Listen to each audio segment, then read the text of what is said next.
Hi, my name is Annie Ranking. I am assistant professor in the early childhood teaching program, and today, January 8th, I release my first memoir, which is called Not Just Black and White, a white mother's story of raising a black son in multiracial America. So this process started when I gave birth to my son in 2009.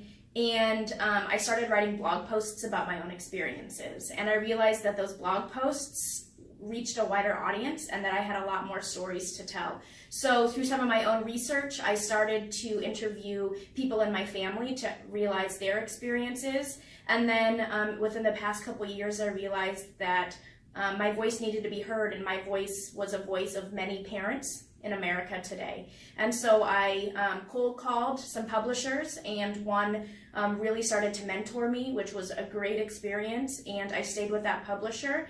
And through that whole experience, the publisher has family members who have multiracial families within their children, have multiracial children, and so we started to really link with that. And so through that whole process, I took blog posts that I have done in the past.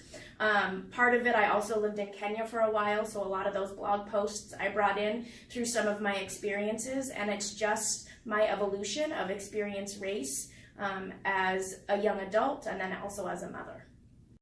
So from this book, readers can expect to be pushed beyond their limits.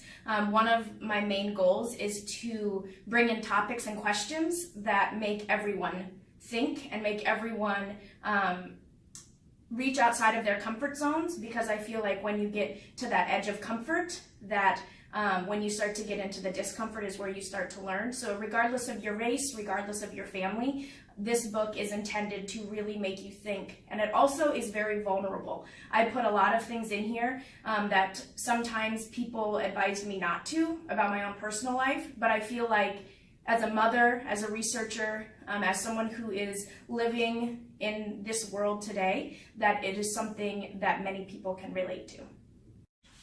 So my hope for the book is that it reaches many, many people, as any author would want to sell many, but I also want to make sure that when people read it, that they really are reading it in depth and they're really questioning. My goal is to have book clubs discuss this, have community groups discuss this, and have this kind of be a foundational piece to start that really taboo, difficult conversation about race in America today.